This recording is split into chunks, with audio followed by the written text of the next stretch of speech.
Going to get started. Committee will come to order. And I would note that at the conclusion of the opening statements yesterday, the chair called up H.R. 1919, and the bill was open for amendment at any point. So first of all, are there any bipartisan amendments to the bill? And the chair would recognize the gentleman from Ohio. Thank you, Mr. Chairman. I have an amendment at the desk. The clerk will report the title of the amendment. Amendment to H.R. 1919 offered by Mr. Latta. And the amendment will be considered as read. The staff will distribute the amendment, and the gentleman is recognized for 5 minutes in support of the amendment. Well, thank you very much, Mr. Chairman. And this amendment is being offered by Mr. Matheson and myself. And what it does is it makes a number of clarifying and technical changes to the bill. And I'd like to take just a few minutes to describe some of the changes that the amendment make. The amendment would ensure that the requirements of the bill related to transactions apply to dispensers when a change of ownership occurs. This change would ensure intra-company transfers of prescription drug products do not trigger transaction requirements and is consistent with ownership framework of the bill. The bipartisan amendment would ensure that prescription drug products dispensed and owned by hospitals, for instance, like the Nationwide Children's Hospital in Columbus, are not unduly burdened by the law when ownership of the drug remains with such hospitals. The provisions also relating in the bill relate to e-labeling, and they've been modified to ensure that only information for physicians, pharmacists, and other healthcare professionals fall under the scope of the language rather than the patient-specific information. It would also authorize the Secretary to issue regulations requiring paper information in certain instances to mitigate a safety risk. And finally, it allows this e-labeling provision to be phased in over time. And along with the other number of technical changes in the amendment, it improves the bill, and I would urge my colleagues to support it. And at this time, Mr. Chairman, I'd like to yield to Mr. Matheson, the co-sponsor of the amendment. Well, I thank my colleague for yielding some of his time and appreciate his description of this amendment. It's pretty straightforward, and I'm not going to go through and repeat everything Mr. Latta just said in this amendment, but I think this issue about the intercompany transfers, this is a thoughtful addition to this bill to try to make sure we're not going too far in terms of applying this in situations where it shouldn't be applied. So I appreciate the gentleman's clarifying amendment. Glad to have my name on it with him, and I'll yield back. I thank the gentleman for yielding back, and Mr. Chairman, I yield back the balance of my time. Mr. Chairman. Chair would recognize the gentleman from California, Mr. Waxman. The amendment was shared with our staff this morning. It appears to be technical in nature. Our staff asked the majority staff if there's a problem.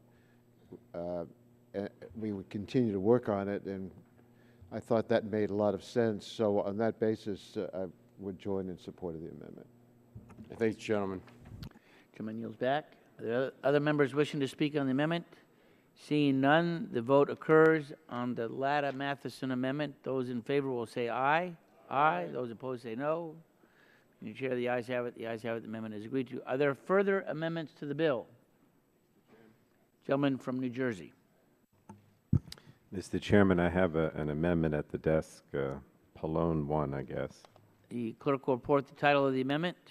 Amendment to H.R. 1919 offered by Mr. Pallone of New Jersey. And the amendment will be considered as read, and the gentleman from New Jersey is recognized for 5 minutes in support of his amendment. Thank you, Mr. Chairman. My amendment is straightforward. It would ensure that we have a so-called Phase 2 in which an electronic interoperable unit-level system is established by no later than 10 years after enactment. It also requires FDA to implement this system on the basis of specific language in the statute.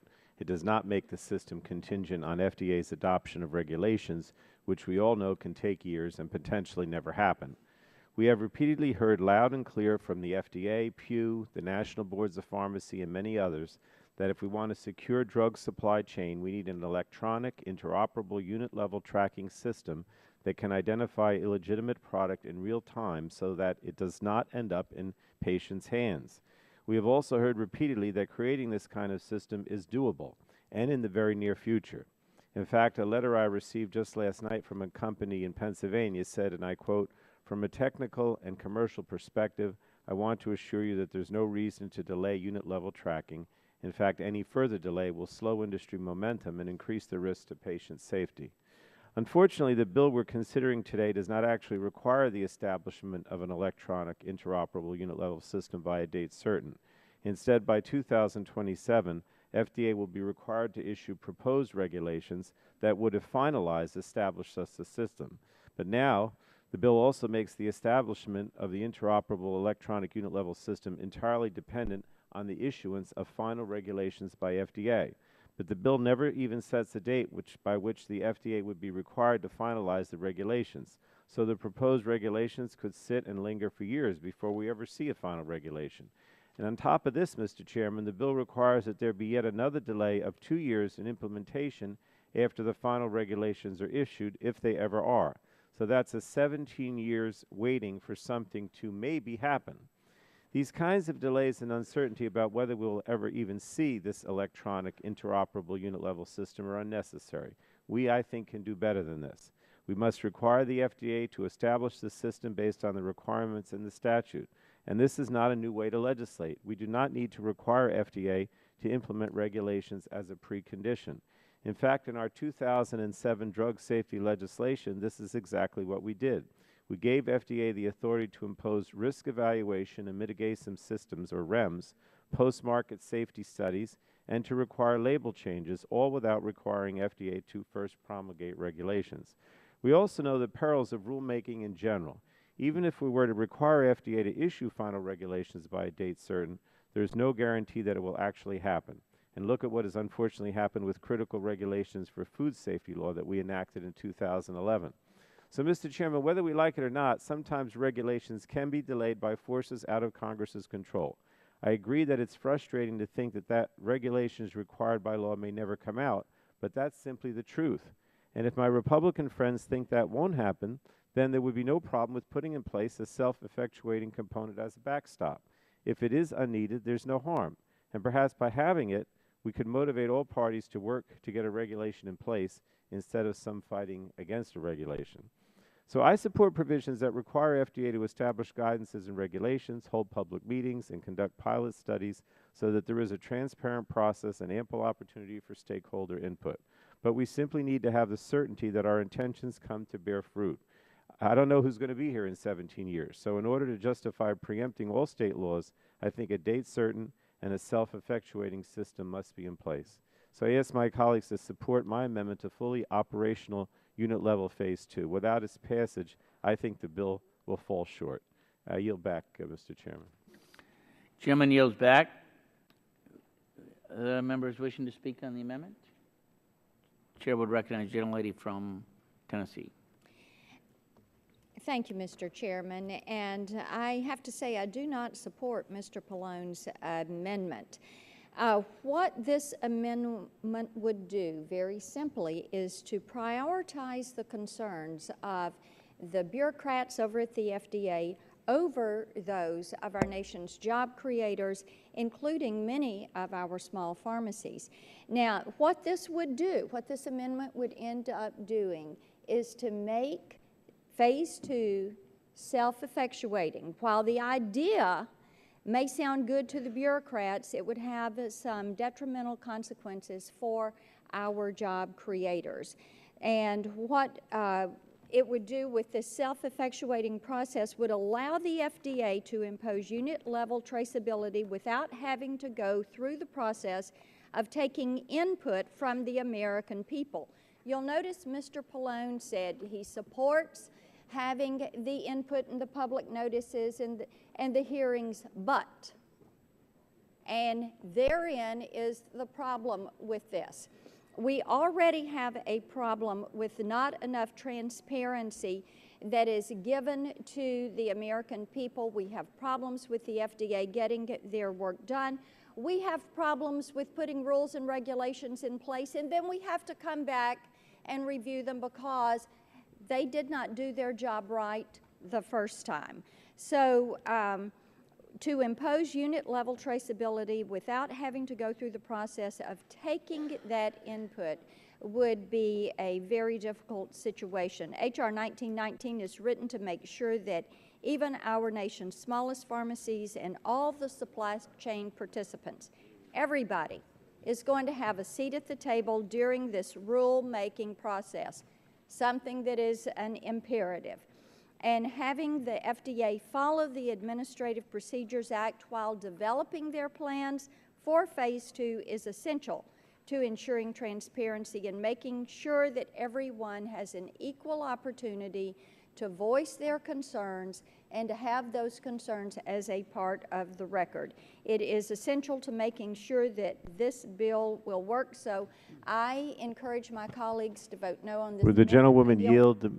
gentlewoman yield just 30 seconds? Sure, I will yield. I'm sorry, I had yielded my time back, but certainly if... I just, you know, I just want to repeat what I said before, which is that under this amendment, we do require the FDA to establish guidance, to publish guidances, hold public meetings, conduct pilot studies. So there is a transparent process with the amendment that I have. I just wanted to make that clear. I reclaim my time, and I just remind the gentleman that you do have that, but as so many times happen, there is a but. And your amendment would sound good to the bureaucrats over at the FDA, and it would be very difficult, make things more difficult for our nation's job creators. They already have too much regulatory overreach that they're dealing with every day. And with that, I yield back my time. Gentleman from California. Mr. Chairman and my colleagues, this is not about bureaucrats over at the FDA versus our job creators. This is about being able to trace a drug that may be counterfeit, or to trace a drug that may be ineffective and harmful because we don't know where it came from. That's what we all want. Otherwise, we wouldn't bother with this legislation. Everybody claims they want that result. But the truth of the matter is, without the Pallone Amendment and under this bill, there's no there. For example, they say no sooner than January 1, 2027, 14 years from now, would FDA issue proposed regulations. Even if they're ready to go earlier, they can't do it. That would prioritize those bureaucrats at FDA. But that's not the only thing this bill does. After FDA acts 14 years from now, there's no requirement that anything happen because, first of all, there's got to be 2 more years after that before final regulations are issued. So FDA would propose regulations. They'd have to 14 years from now, and then 2 more years before they have final regulations. And there's no guarantee even then we'd have anything that would be in effect. So what is this really all about? Everybody says they want this interoperable tracking, tracing system to protect the consumer, not bureaucrats, but to protect the consumer. Unless we get to a point where something actually happens, no one is protected. I don't want to have to be here 14, 16, 18, 20 years from now to say I told you so. And let me assure you, I'm not going to be here 20 years from now to tell you I told you so. Yeah. That may brighten the day for a lot of you. What did he say? But the reality is, if we're going to bother with a bill to protect the public, to protect the consumers, let's get something done. Because realize what this legislation does. It says if the states were on this issue and wanted to protect their citizens, we're going to preempt them. Right now, as soon as this bill becomes law, they're preempted. California, Florida, others. The states are preempted. Their laws are wiped out while they, along with everybody else, wait for 14 years before FDA may, not they will, but may propose regulations, and then 2 years after that before they're final. And what will happen? Well, those who don't want regulations will have a good opportunity to keep on pushing further and further and further. But the people who are working on the system to be able to develop the tracking mechanisms aren't going to have an incentive because they won't have a market for the development of this technology. They're going to be set back. Now, there's a lot of work going on right now. Talk about job creators. Tell somebody who's working as an entrepreneur to develop something that's needed, a tracking and tracing system, that you'll have a market for your thing your entrepreneurship, your invention, because this is what the public wants. Well, there's no market. If it's 14 plus 2, this out in the future, it may never happen, they'll go and do something else. So I would urge support for the Pallone Amendment. It gives us some certainty that something's going to happen. And this bill is, as I said, there's no there. It says the states cannot act. If they've already acted, their laws are null and void until we wait for an uncertain time in the future, not in our lifetimes as members of Congress, for the most part. And then we'll see if something happens. But it's a recipe for no action at all. That's why I think the Pallone Amendment makes sense, and it's very close to what a bipartisan group in the Senate has in their bill. A bipartisan group, Democrats and Republicans. If you don't move to something actually happening, I can assure you that people running over to the Senate and said, why are you actually having a bill where something will happen? Why don't you go along with that bill where nothing will happen? And then we can have an agreement. Well, so much of an agreement for everybody to be happy, except the consumers will not be protected from counterfeit, harmful, useless drugs that get into the system and may be given to them in a prescription. So I urge support for the Pallone Amendment and opposition to the bill if the Pallone Amendment's not adopted. Gentleman's time is expiring. Chair would recognize the gentleman from Texas, Dr. Burgess. Mr. Chairman, I'd like to strike the last word or the requisite number of words. You know, I do something I've thought a lot about on this, but the big problem is making Phase 2 self-effectuating. This space is not frozen in time.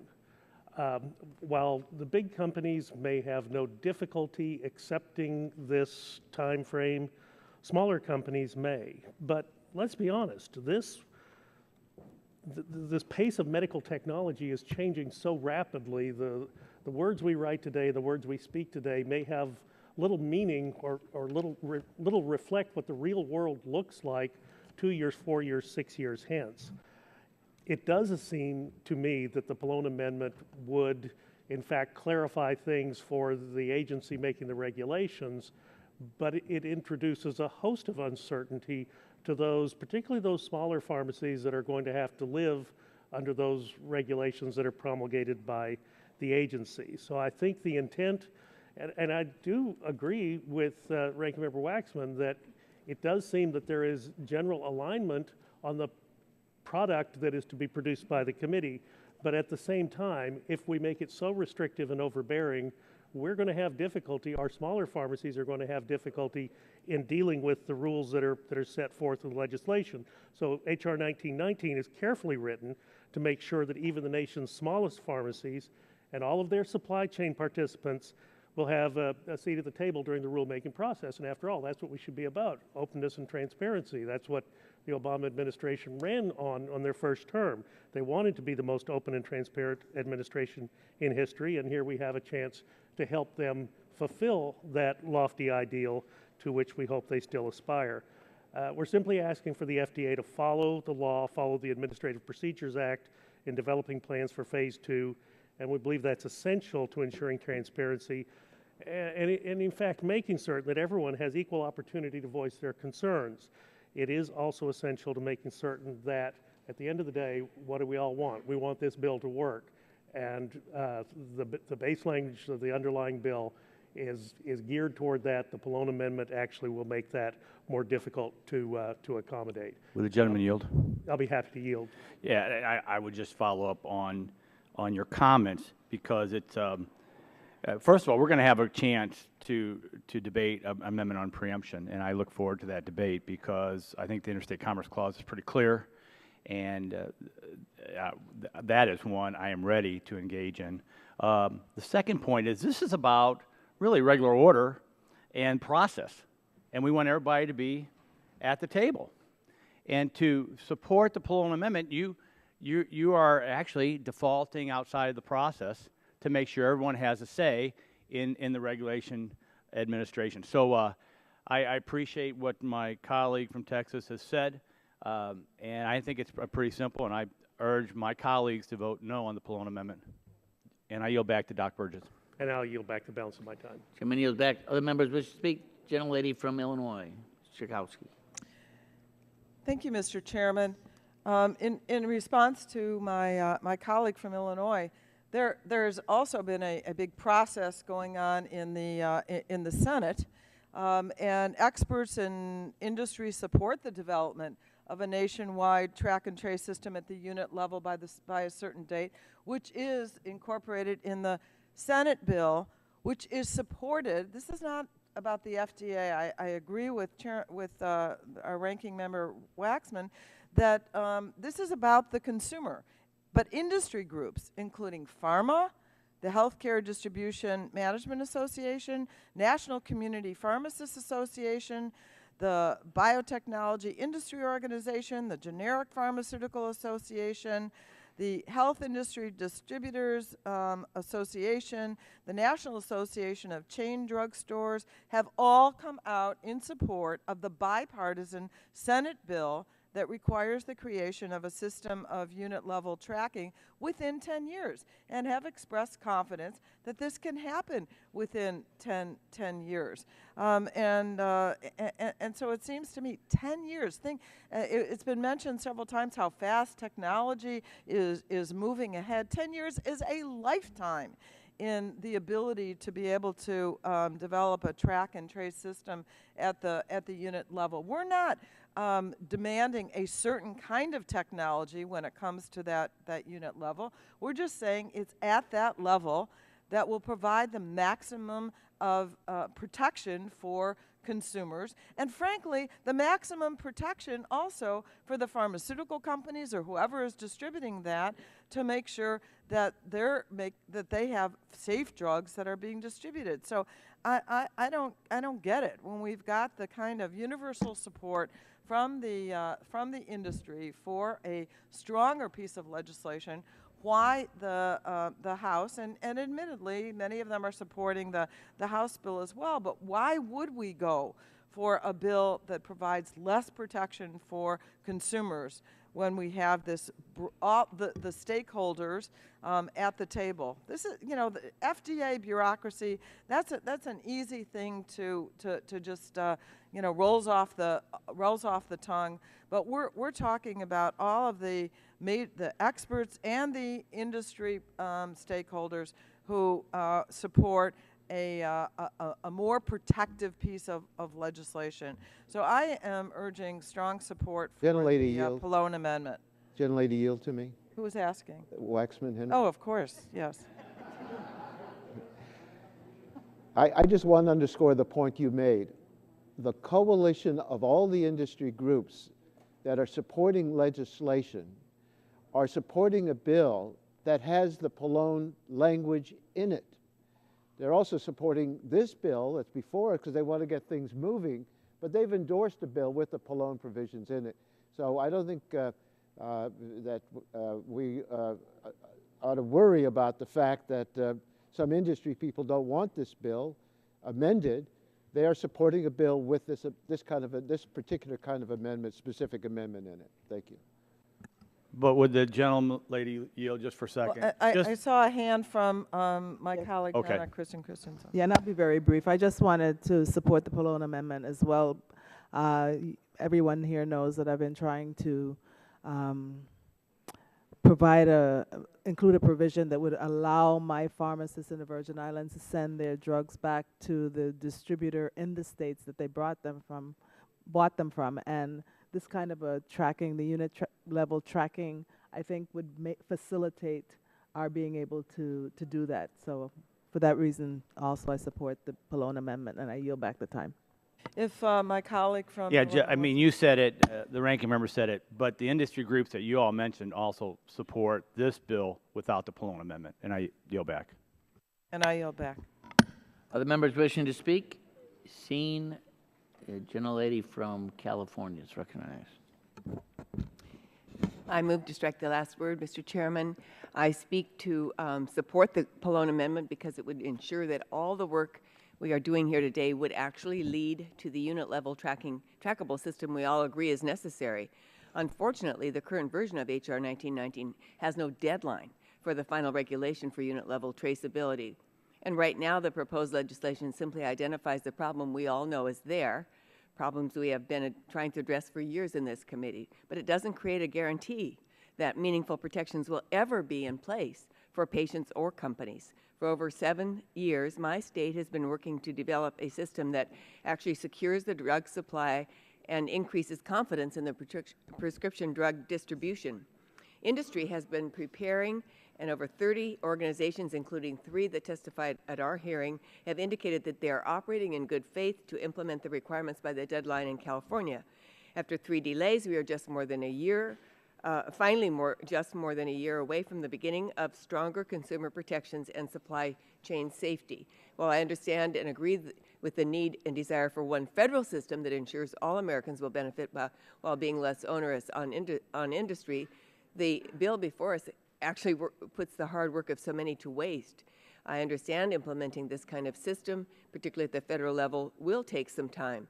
No one here is suggesting that the entire nation can be up and running under a strong system by next year, but given industry's cooperation and commitment, I'm disappointed this bill has no final date for any unit-level interoperability.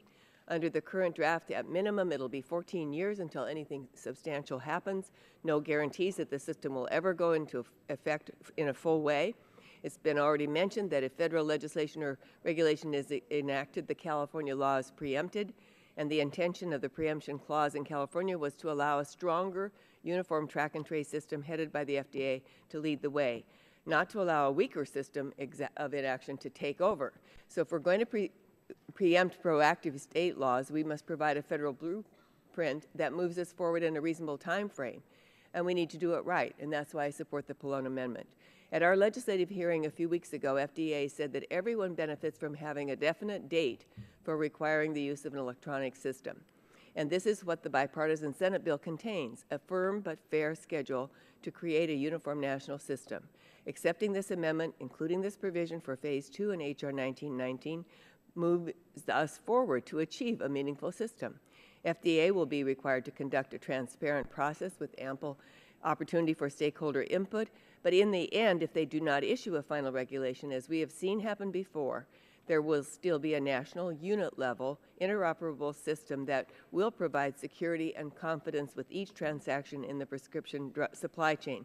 And that's why I really urge my colleagues on both sides of this committee to support this amendment, which would ensure that all our hard work and the hard work of industry will actually keep our drug supply safe. And I'll be happy to yield to a colleague, or I'll have Mr. McNerney. I will yield to you. Thank you, Ms. Capps. I just want to know why anyone would want to hold technology back. There's innovators out there that are ready to go on this. It's already been done in California. It's been done in Florida. They're ready to implement this. This bill, without the amendment, without the Pallone Amendment, will hold back progress that's already been made. It'll put us back, and it'll keep innovation from happening. Now, the big thrust should be to let innovators do their work. And this will create employment, and it'll make customers safe. So I don't see any reason why the Pallone Amendment shouldn't be supported. And with that, I yield back. Would the gentleman yield to me? Or gentlewoman? Yes, I'll yield. Whatever time I have. Yes. Thank you. I want to associate myself with Mr. Pallone's remarks. I'm very concerned, as my colleagues are, that this legislation lacks a definite date with which this country will have an interoperable electronic unit-level tracking system.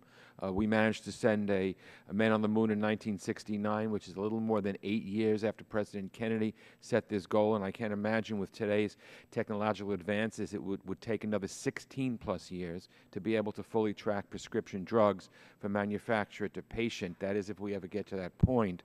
The current bill makes no guarantees this will ever happen, and I'm pleased to see that the Senate bill has a firm date of 2023 for unit-level tracking, which would be enough time for technology to develop in the supply chain to properly prepare for these requirements. For those reasons, I support the Pallone Amendment. Yield back. Time is yield back. Is there further discussion? Seeing none.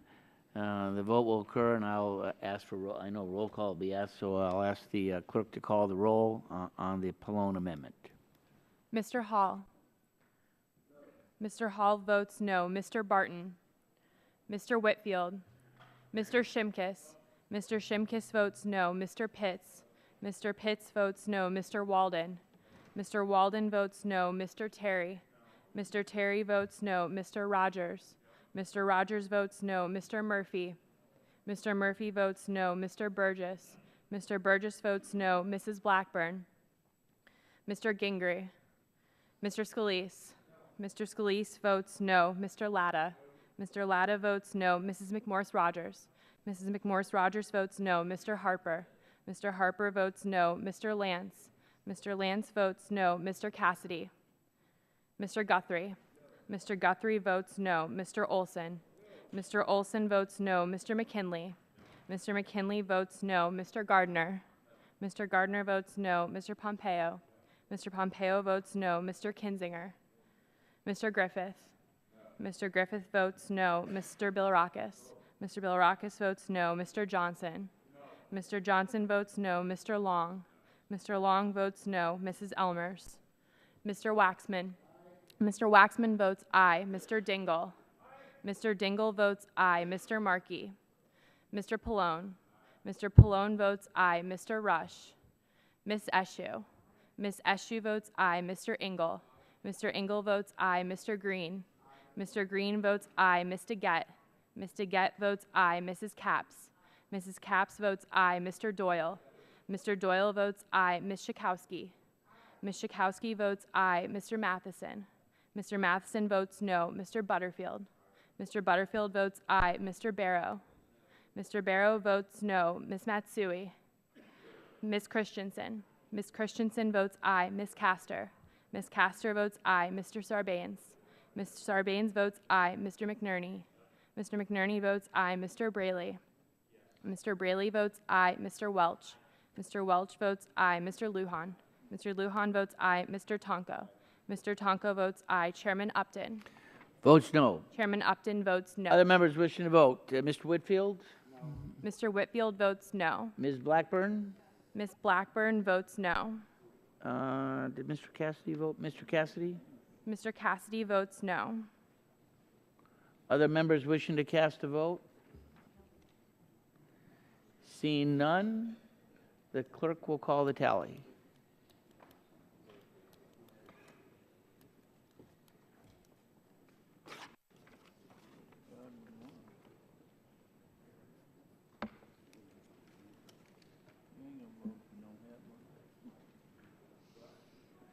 Mr. Chairman, on that vote, there were 19 ayes and 28 nays.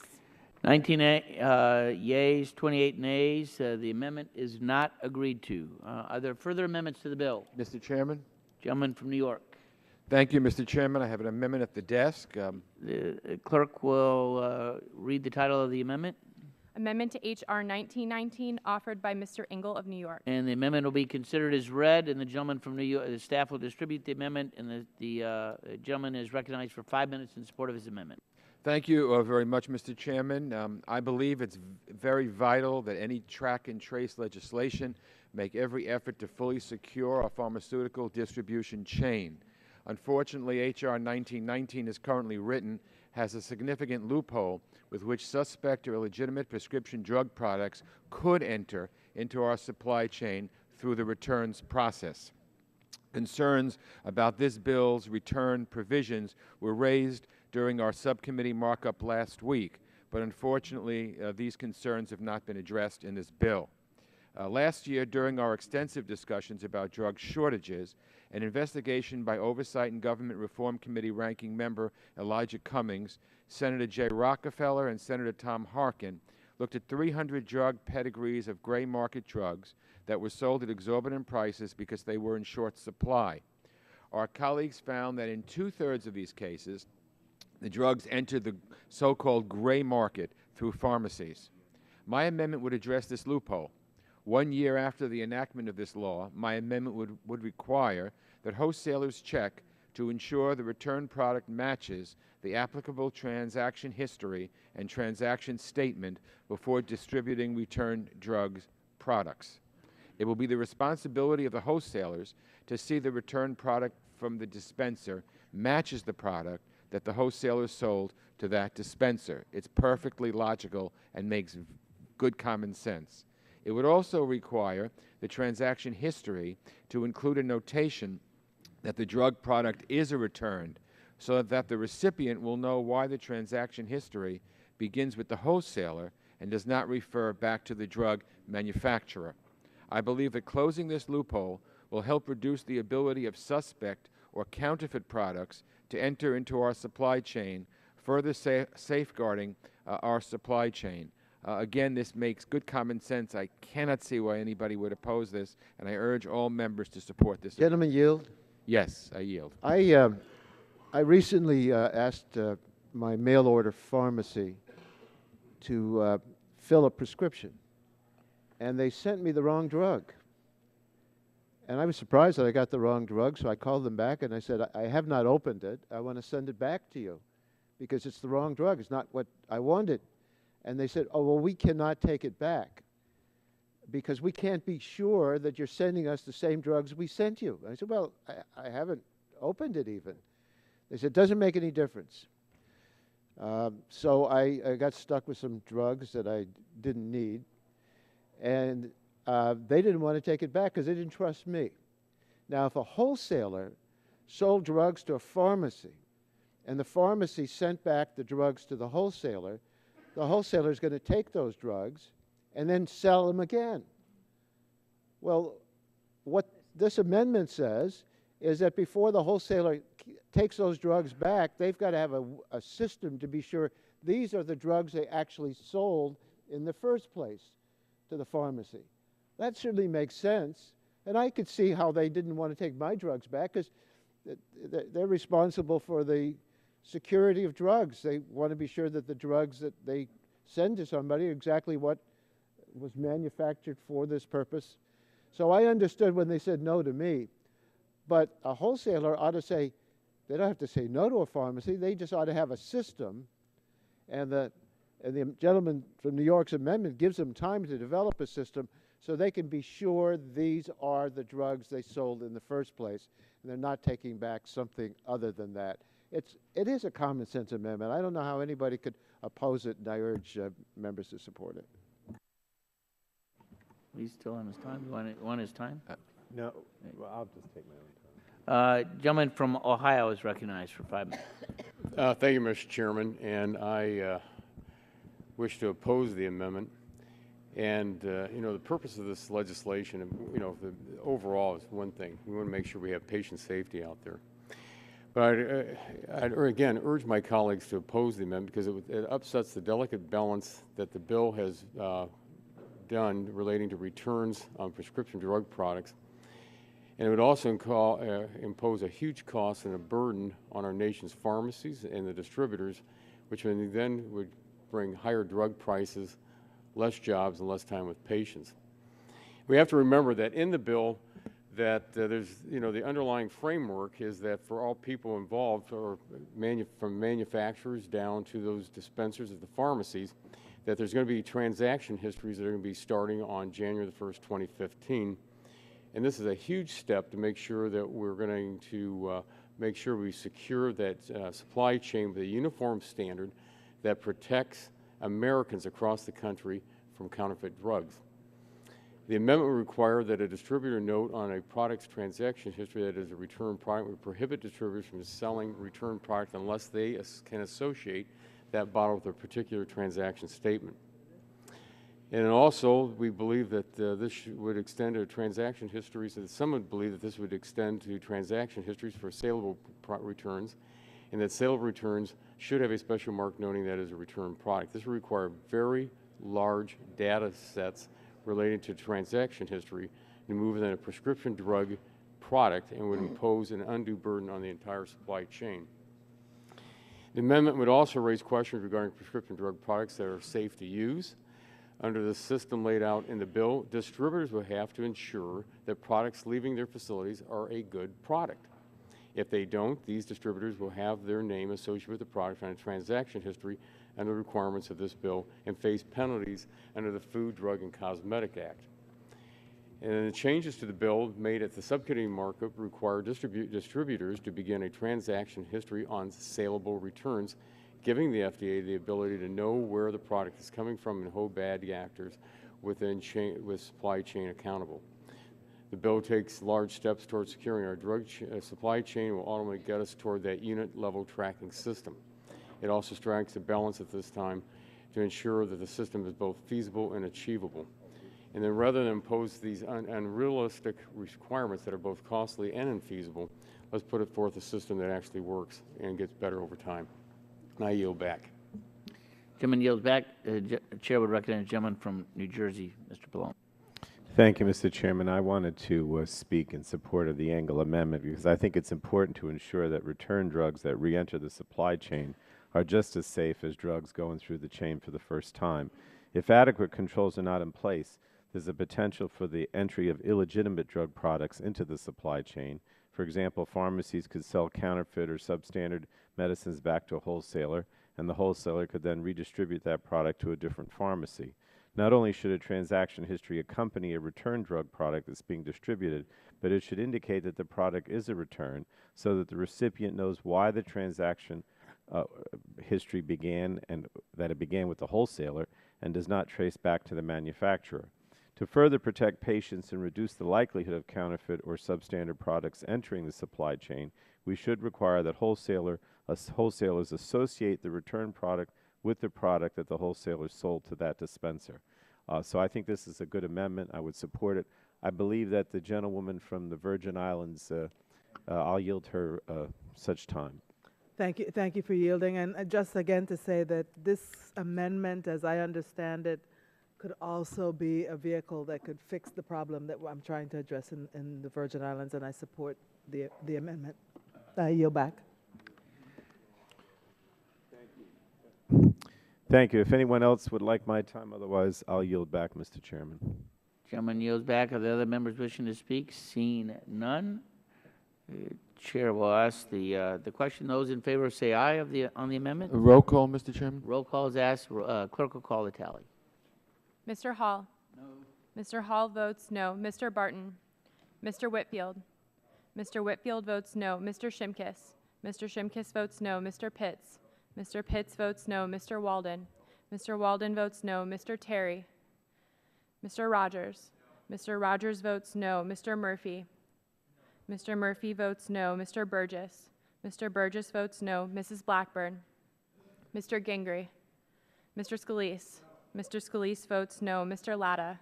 Mr. Latta votes no. Mrs. McMorris Rogers? Mr. Harper? Mr. Harper votes no. Mr. Lance? Mr. Lance votes no. Mr. Cassidy? Mr. Cassidy votes no. Mr. Guthrie? Mr. Guthrie votes no. Mr. Olson? Mr. McKinley? Mr. McKinley votes no. Mr. Gardner? Mr. Gardner votes no. Mr. Pompeo?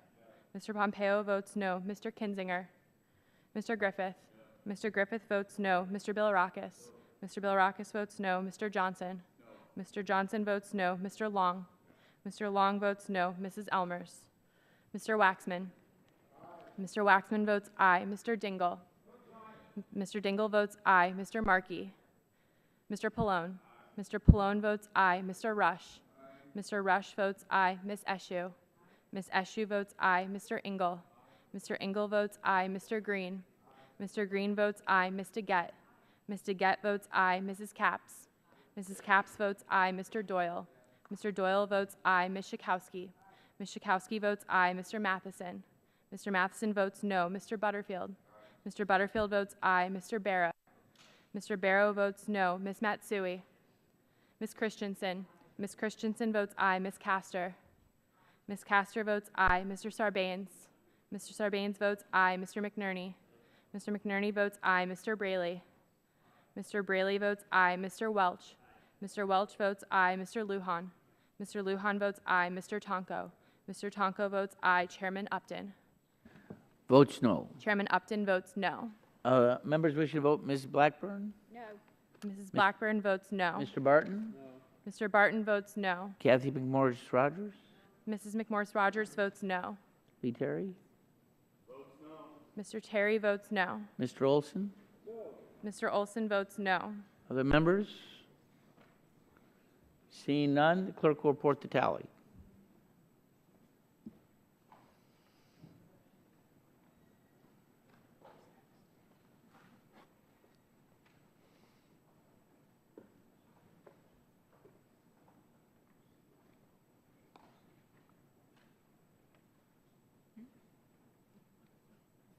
Mr. Chairman, on that vote, there were 20 ayes and 29 nays. 20 ayes, 29 nays. The amendment is not agreed to. Are there further amendments to the bill? Chair will recognize the gentlelady from Florida. Mr. Chairman, I have an amendment at the desk. Clerk will report the title of the amendment. Amendment to H.R. 1919 offered by Ms. Castor of Florida. And the amendment will be considered as read. The staff will distribute the amendment, and the gentlelady is recognized for 5 minutes in support of her amendment. Thank you, Mr. Chairman. Members, my amendment would ensure that existing state and federal laws relating to drug tracking, the so-called pedigree, are not preempted until the provisions of this new federal law are fully implemented. And here's the difference. The bill says that we're going to preempt state laws upon enactment when the president signs the bill into law, not when the provisions of the new law are fully implemented. So that what that does is that creates a gap that criminals are sure to exploit.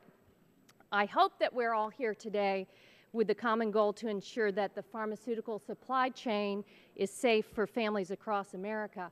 The problem with the current vision is that it would prematurely preempt a very effective law that we've had in place in Florida since 2003 and other state laws that are out there until and we don't have a guarantee when the implementation will come. Now, during the Health Subcommittee consideration of this bill, I raised this concern that relates, if you're looking at the summaries, the Uniform National Policy section of the bill we're discussing today.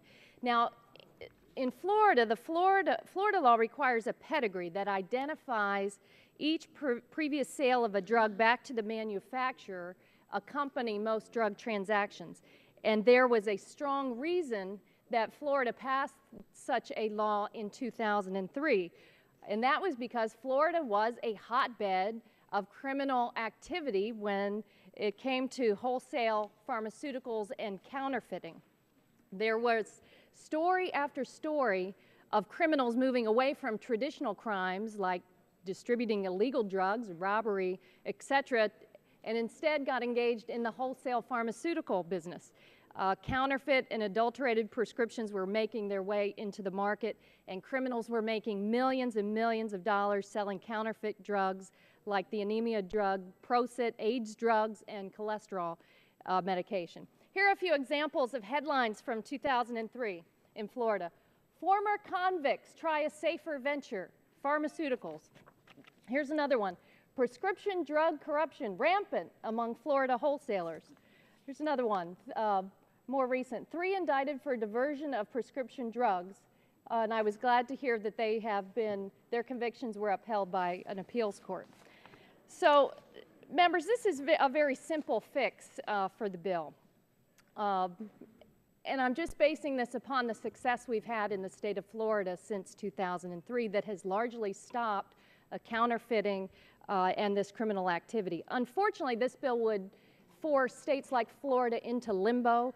The flaw that's still in the bill that we are considering today is that it would preempt existing laws like Florida's on the day of enactment rather than a time in the future when the law is implemented that is much more appropriate. At our hearing a few weeks ago, FDA's Dr. Janet Woodcock urged all of us not to eliminate the existing pedigree requirements until they are fully replaced with a new and improved system. So I respectfully request that the committee do not take our laws away from us, like in the state of Florida.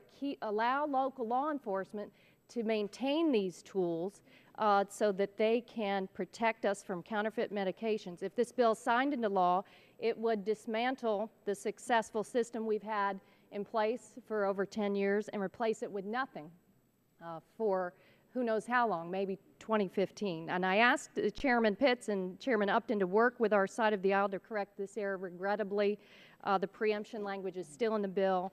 But I urge you all, don't take these tools away from local law enforcement. Don't create this gap in the law that could subject our families to counterfeit drugs that could harm their health. I urge all the members to support the Castor Amendment. Yield back. I yield back. Chair would recognize the gentleman from Illinois, Mr. Shimkus. Thank you, Mr. Chairman. To speak against the amendment. Thank you, Mr. Chairman. We can all go back to years in the past, and I find this debate really beneficial. But it wasn't too long ago when we had this fight on reimportation, which had drugs coming from anywhere that was going to be foreign countries and the like. So now we're trying to get to a point of who's the credible manufacturer, who's the credible wholesaler, how does it get to the retail location, and how does it get to the individual consumer, which is what everyone wants to do.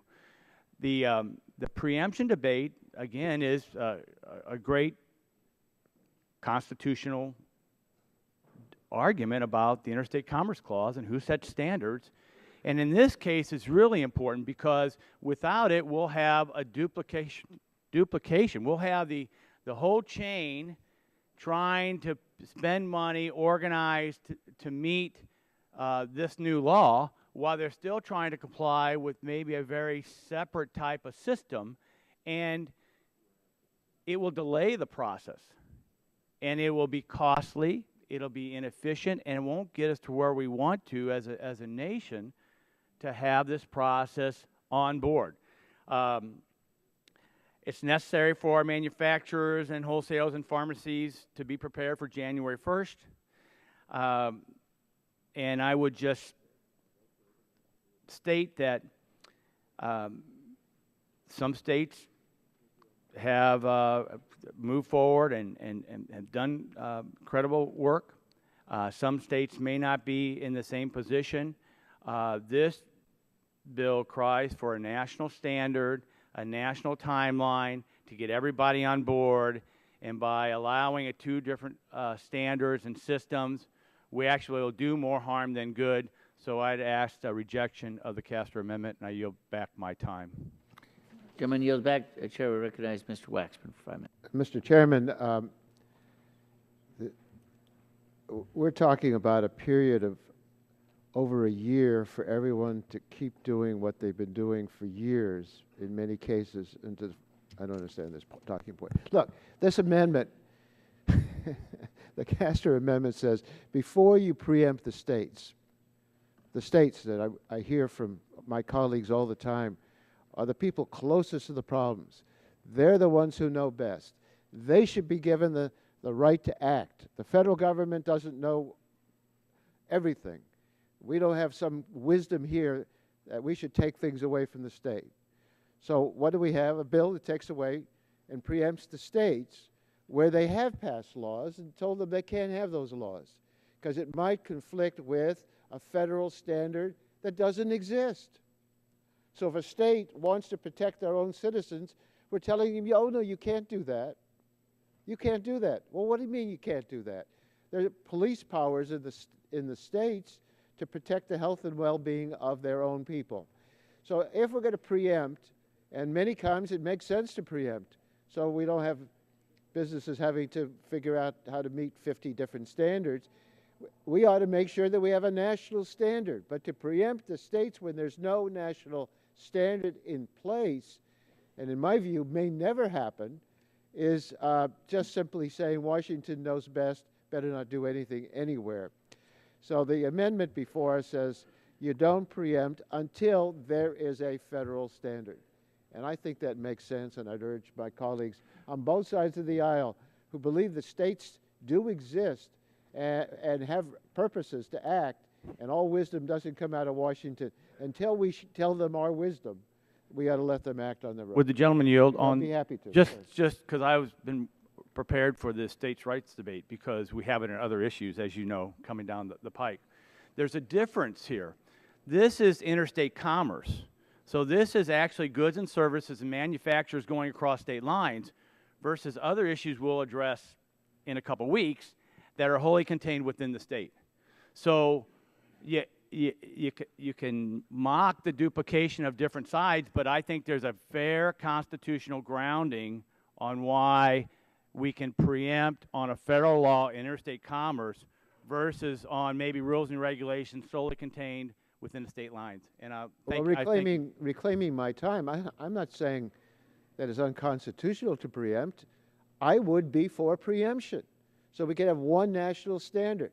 But to preempt before there's a national standards, the efforts of the states to act as they see fit doesn't make sense to me. It doesn't seem fair. If you want nothing done at the state or the federal level, this is a really good bill, because nothing ever has to get done. And so I think the amendment before us makes sense. Let the states act and then preempt them when you've done something at the federal level, not when you set in place a bill that will say 14 years from now, maybe they can do some regs, and then of course years after that they can finalize it, but they never have to finalize it and never has to go into effect. That's not a federal standard, that's a federal cop-out. So I support the amendment before us. Yield back my time. Gentleman yields back. Other members wishing to speak on the amendment? Gentleman from New Jersey, Mr. Pallone. I just want to indicate support for the Castor Amendment as well, because I'm concerned that under the legislation before us, that existing state pedigrees would be immediately wiped out without any new pedigree requirement in place.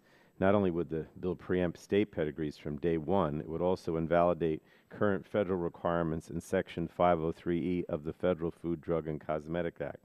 And as we've heard, in the absence of strong federal standards, some states have enacted their own laws to address the issue of security of the supply chain, and a number of states have adopted final rules. I think we should work to ensure that no existing laws requiring passage of pedigree information are preempted until the federal requirements under the track and trace legislation are fully implemented. And under the bill we're considering today, the requirements would be fully implemented no later than July 1st, 2015. At our legislative hearing in the subcommittee a couple weeks ago, even the FDA witness, Dr. Janet Woodcock, indicated that we should not eliminate existing pedigree requirements until they're replaced with the new system. In fact, she told us that these requirements are an important tool for law enforcement when they're going after counterfeiters and gray market privateers trying to profit from drug shortages. So to wipe out the requirement that pedigrees be passed, even if it's only for a year and a half, is a significant issue that can't be ignored. So it's only logical that existing state and federal pedigree requirements stay in effect until the new requirements are fully in effect. And I also disagree with my colleagues when they argue this change would require industry stakeholders to set up two systems, because we simply want to extend what's happening in the supply chain now until something else is in its place. So I urge my colleagues to support the Castor Amendment. It makes sense. I yield back unless somebody wants my time. Gentleman yields back. Do you claim the balance? Mr. Pallone, do you? You want your own time. Is anyone seeking further time?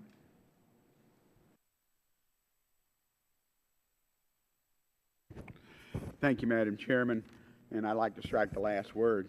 I support this amendment by my colleague, Congressman Castor, but also the number of other amendments that we have. I'm concerned about the underlying bill text because it doesn't go far enough, soon enough.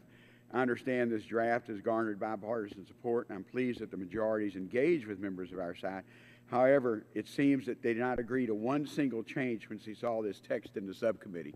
I served on the subcommittee. I brought some issues up that some of these amendments will alleviate, but we haven't seen any change in the text. We thought we would do it between the subcommittee and the full committee, but now we're not seeing that happen. An offer to negotiate is not one just to take it or leave it, and I'm disappointed that some of our democratic changes were not made. Now that we're at markup, these amendments will go down along a party line vote. There is a bipartisan draft in the Senate. The democratic changes are consistent with that draft, and it's a reasonable path forward. I don't believe it's necessary to find the perfect solution in any legislative process, but certainly coming close to a draft that's a bipartisan group of senators can agree to would be preferable. This issue is far too important. It's about protecting consumers and making sure that medicines are given our kids, our parents, and ourselves are what we think they are. We shouldn't have to wait almost 20 years for the proper level of certainty, which this bill actually does.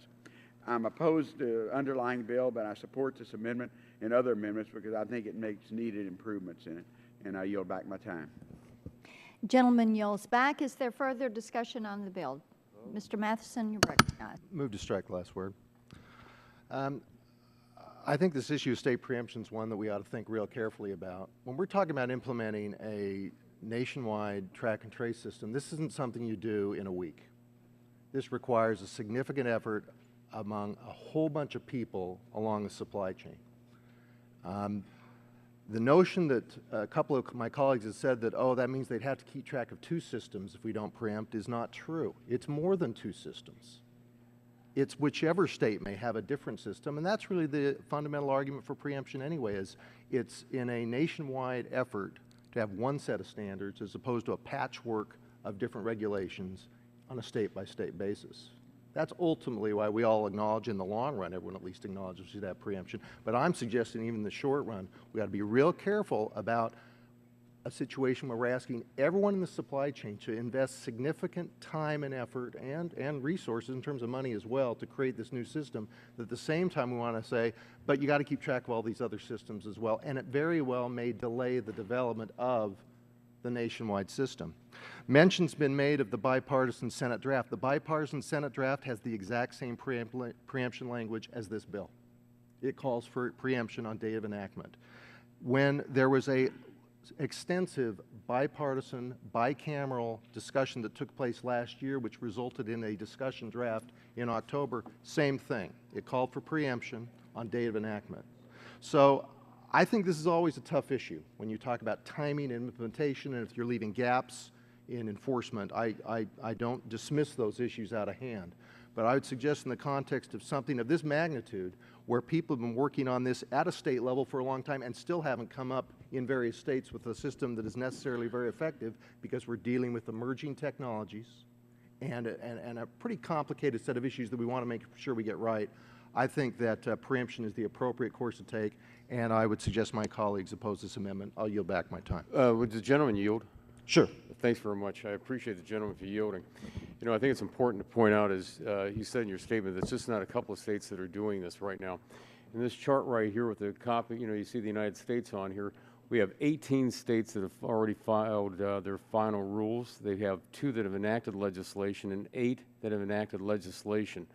So, you know, we're talking quite a few states, around 28, and you're absolutely right when you say that, you know, you're going to have duplicity out there, and it's going to be very complicated to begin with. So I think it's very important to note that, you know, we already have 28 states out there, and it's important that we defeat the amendment. I yield back to the gentleman. Does the gentleman yield back? Is there further discussion? There being no further discussion, the vote occurs on the amendment. All those in favor signify by saying aye. Aye. All those opposed, no. The opinion of the chair, the nays have it, and the amendment is not agreed to. Are there further amendments? The gentlelady. I have an amendment at the desk. Clerk will report the amendment. Amendment to H.R. 1919 offered by Mrs. Capps of California.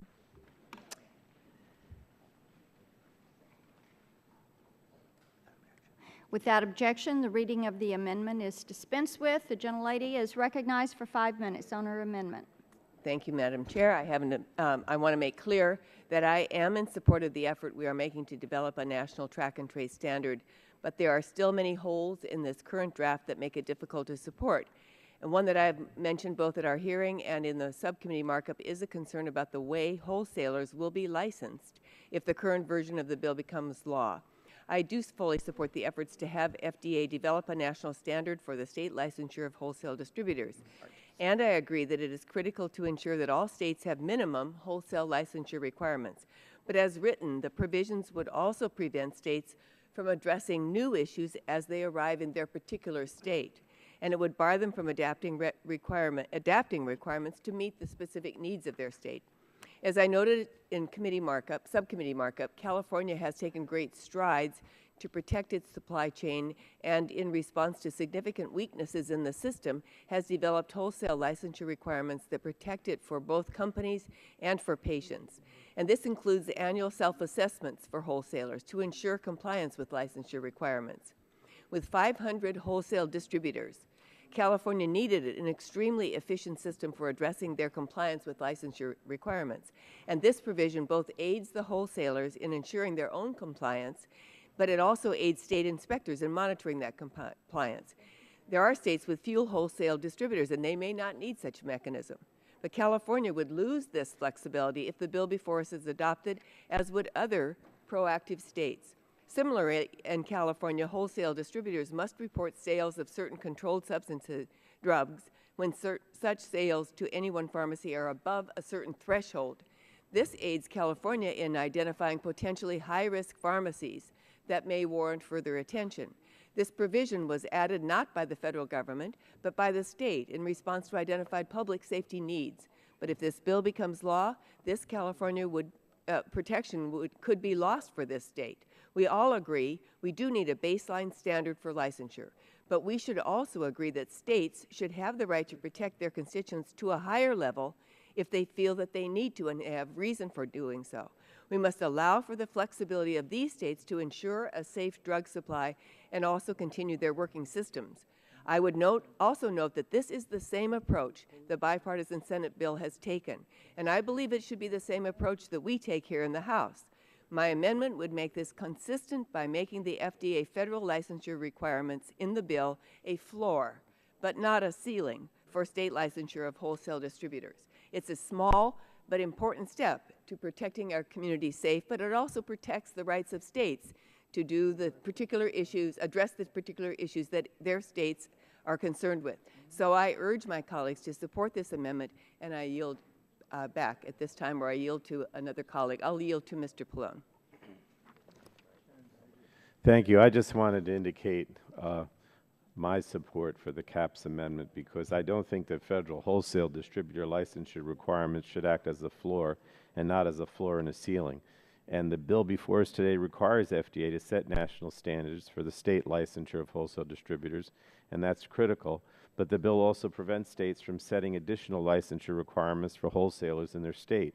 It's concerning because state-specific issues may arise, and under this version of the bill, states would not be able to address. By preventing states from establishing requirements above the federal standard, we would be tying states' hands and preventing them from adopting new requirements or adopting requirements to meet the unique needs of their state. I think we should pass legislation that sets minimum federal standards, but also allows states to enact stronger licensure requirements so that they can respond to state-specific needs as they see fit. And that's what the CAPS amendment does, so I think we should support it. I yield back to the gentlewoman. Gentlelady yields back. Dr. Burgess of Texas, you're recognized for 5 minutes. Thank you, Madam Chairman, and I'm going to oppose this amendment. Mr. Matheson just gave a very articulate description of the difficulties involved in this industry when you create the patchwork system. And the patchwork system is going to have loopholes, it's going to have a greater expense, and in fact will make the system more vulnerable because let's be honest, the amount of product shipped in this country is significant. It really seems like it's become more and more apparent, certainly to the committee, that the supply chain needs to be strengthened, and that strengthening needs to occur at the federal level instead of this current form of makeshift state regulations. And it's actually the inconsistencies within those state regulations relating to the drug supply chain that allows the bad guys to be able to capitalize and prey on consumers in states with less rigorous regulations. The inconsistent state regulations force wholesalers to comply with 50 different types of regulation. The cost of compliance of those different regulations increases the total price of doing business, and who ultimately pays that price? It is the patient, it is the consumer. We need uniform standards that can be applied to all states, and in doing so, lower the cost of doing business and lower the cost to the consumer. By applying a rigorous federal wholesale distributor law which sets both a standard floor and a ceiling, this ensures that only licensed good actors are distributing products and all states are playing on a level playing field. This national standard guarantees that wholesalers who ship products all over the country are compliant with one standard instead of varying requirements in every state. This bill does strike an important balance between preserving the state's rights and upholding the Food and Drug Administration's authority in monitoring the drug supply chain. States will still have the ability to issue licenses. They'll keep the revenue. They'll maintain their active role in protecting their citizens. Rejecting this amendment is the best thing for the distributors, best thing for the patients, for the states and for the country. And I urge members of the committee to reject the amendment, and I will yield back the balance of my time.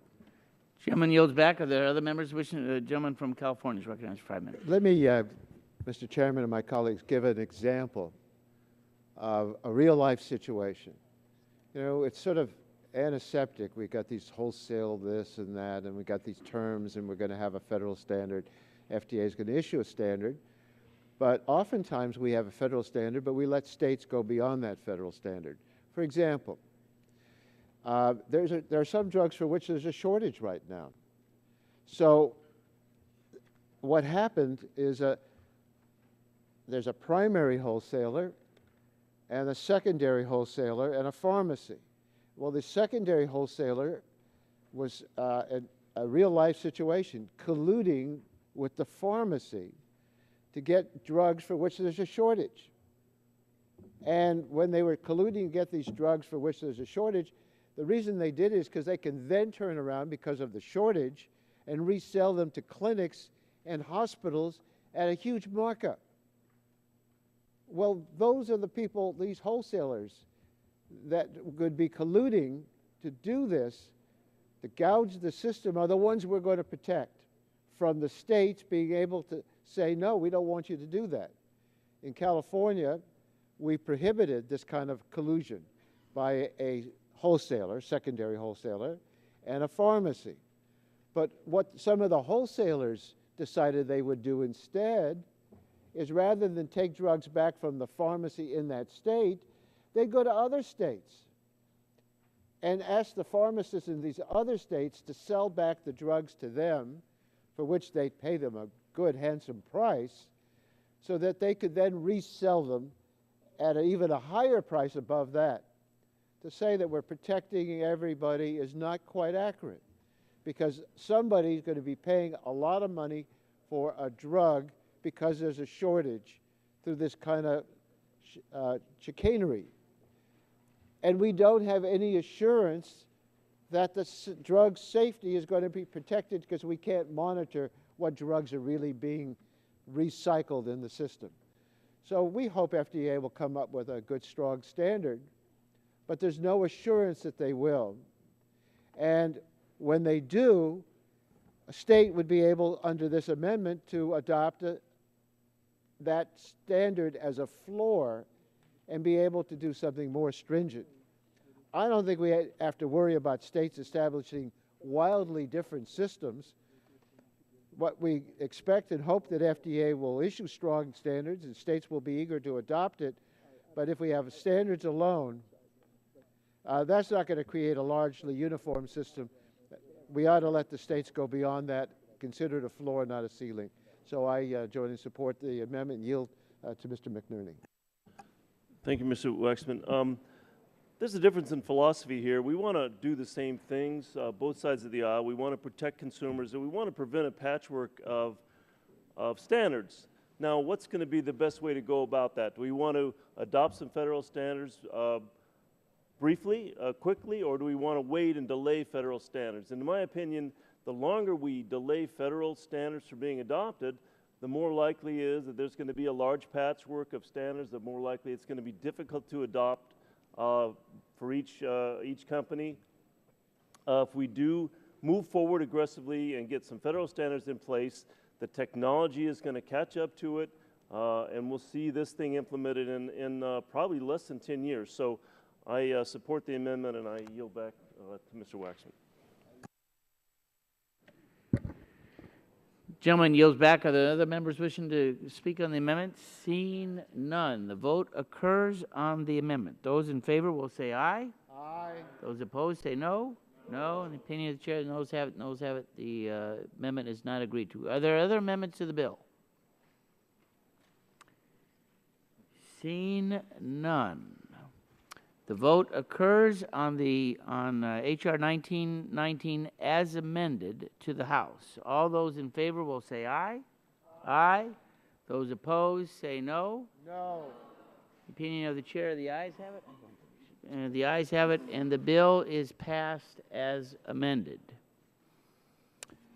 The next bill.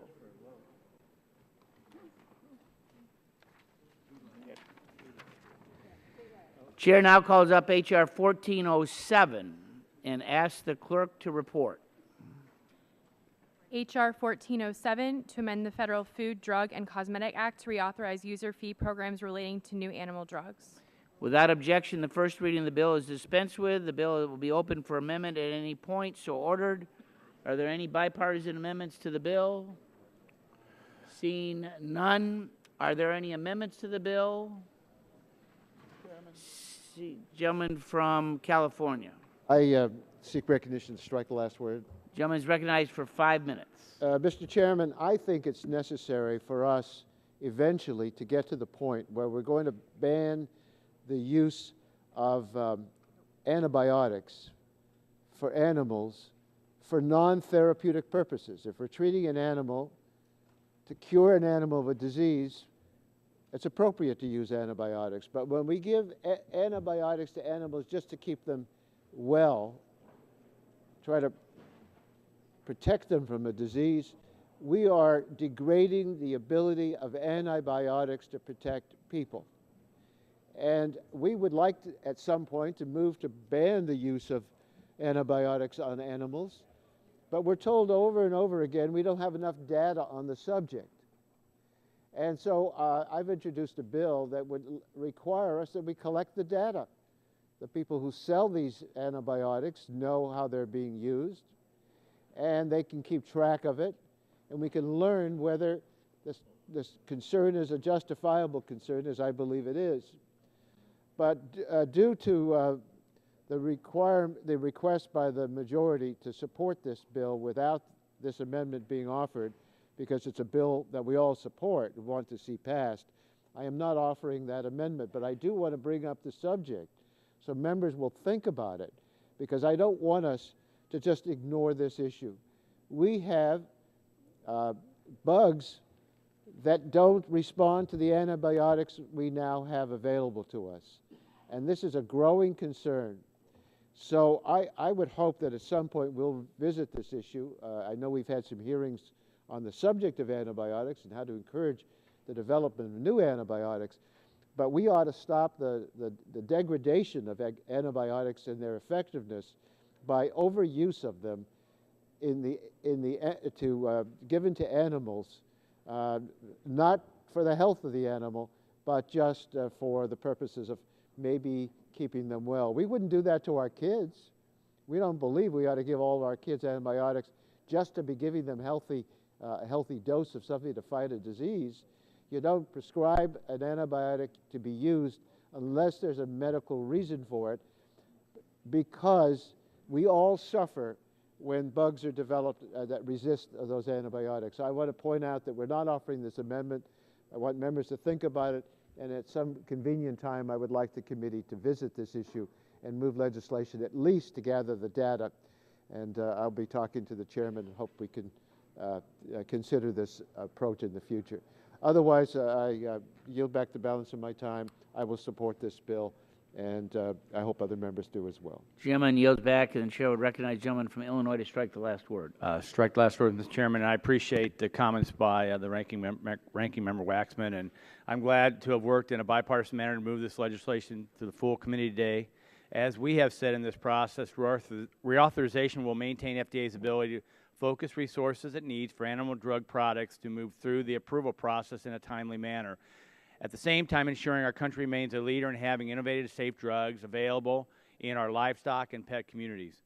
When all is said and done, this legislation will have a positive effect on constituents in all our districts as American consumers benefit from the availability of safe and more affordable food. I want to thank my colleagues on both sides of the aisle and their staffs, Chairman Upton, Chairman Pitts, Ranking Member Waxman, Ranking Member Pallone, and Corey Gardner, for recognizing the importance of this reauthorization and working together in a bipartisan fashion to move ADUFA swiftly.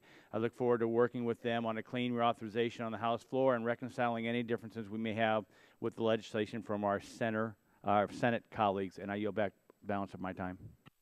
Gentleman yields back.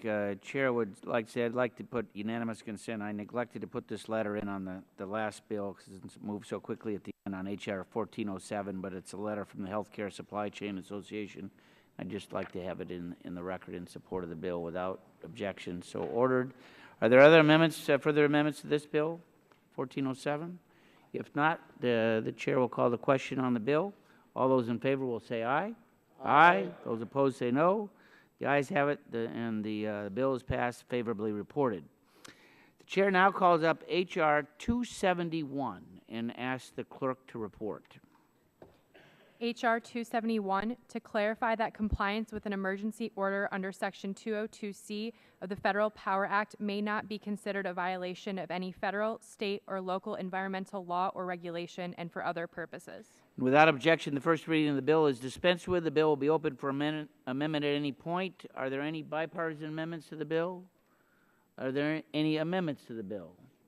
Seeing none.